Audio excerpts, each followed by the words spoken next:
उत्तर प्रदेश के एनएचएम कर्मचारी जो कि लंबे समय से प्रयास कर रहे थे कि उनके जो मानदेय को लेकर समस्याएं आ रही हैं वो खत्म हो जाए, उनका हल हो जाए, और आखिरकार देखने को मिला है कि संगठनों के प्रयास से ये समस्या हल होती हुई नजर आई है। कर्मचारियों के खातों में मानदेय पहुंचने लगा और लगभग 28 से 29 तारीख तक हर एक कर्मचारी के खातों में उनका मानदेय पहुंच जाएगा। मानदेय समय से न मिलने की वजह से कहीं न कहीं कर्मचारियों को तमाम समस्याओं का सामना करना पड़ा था और आखिरकार एक लंबे संघर्ष के बाद उत्तर प्रदेश के एनएचएम कर्मचारियों के लिए एक अच्छी खबर निकलकर सामने आई कि उनका जो मानदेय है वो जारी हो चुका है और बहुत जल्दी सभी कर्मचारियों को मानदेय मुहैया करा दिया जाएगा। इसके साथ ही संगठन अपनी आगे की रणनीति को लेकर भी पूरी तरह से तैयारी करता हुआ नजर आ रहा है। एक तरफ जहां वेतन विसंगति तो वहीं दूसरी तरफ समान कार्य के समान वेतन को लेकर भी संगठन की तरफ से पूरे प्रयास किए जा रहे हैं। लगातार मुलाकातें की जा रही है और पूरी तरह से उम्मीद जताई जा रही है कि आगे चलकर एक जो ये लंबी लड़ाई लड़ी जा रही है इस पर एक अच्छी जीत हासिल हो सकती है, क्योंकि उत्तर प्रदेश के जो एनएचएम कर्मचारी हैं उनको वरीयता दी जाए, इसके साथ ही समान कार्य समान वेतन जैसी सुविधाएं इन कर्मचारियों को दी जाए, इसके लिए संगठन की तरफ से प्रयास किया जा रहा है। और इन सारी चीजों के बीच में संगठन की क्या रणनीति और खासकर की मानदेय को लेकर क्या कुछ अपडेट्स हैं, इस विषय पर ज्यादा जानकारी देते हुए प्रदेश महामंत्री योगेश उपाध्याय ने क्या कुछ कहा है, आप भी सुनिए। योगेश जी, आपका हमारे चैनल अटल टीवी पे बहुत बहुत स्वागत है।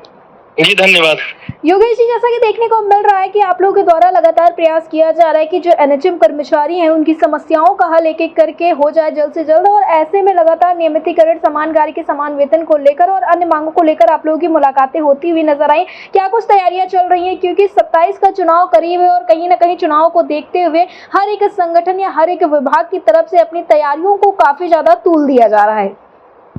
जी बिल्कुल, नियमितीकरण को लेके जैसे उत्तर प्रदेश में एएनएम और स्टाफ नर्स संवर्ग को प्रतिवर्ष 3 अंक मिलता है। ऐसे में हमारे द्वारा संगठन के द्वारा बार बार बातें रखी गई और उसमें सुझाव दिया गया था विभाग को कि जितने भी एनएचएम के कर्मचारी हैं ये उनकी कोई नियुक्ति या मतलब उनसे संबंधित कोई नियुक्ति उत्तर प्रदेश सरकार में आती है तो उनकी शैक्षिक योग्यता अगर उस विज्ञापन के अनुरूप है तो और आवेदन करे तो उन सभी को 3 अंक के बदले 5 अंक प्रतिवर्ष करके अधिकतम 25 अंक और आयु में छूट की व्यवस्था की जाए। केवल पदों तक सीमित ना रहे, किसी भी पद पे वो कार्य कर रहे हैं और किसी भी पद पे भर्ती है लेकिन उनके पास शैक्षिक अर्हता हो तो आवेदन कर सके। ऐसे में इसका लाभ हमारे जो विभाग में सृजित पद है, सर्विस डिलीवरी एचआर जो कहलाते हैं, चिकित्सक, पैरामेडिक्स के अलावा जो हमारे मैनेजमेंट कैडर है उनको भी मिल सकेगा।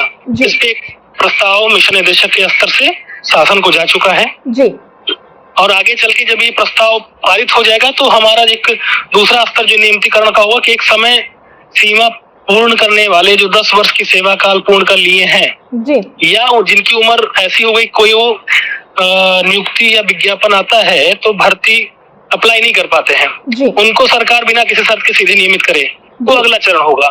साथ ही वेतन को लेके वेतन विसंगति के लिए लगातार निर्देश भारत सरकार से भी आए हैं। प्रदेश में भी कई सारी योजनाएं बनी है, जैसे निगम को लेकर देख लिया जाए कि एक वेतन पॉलिसी बनाई गई भारत सरकार का, समय समय पर वेतन विसंगति दूर की जाए। और अभी लेबर कोड आया उसमें भी न्यूनतम वेज तय किए जाने की बात की गई है।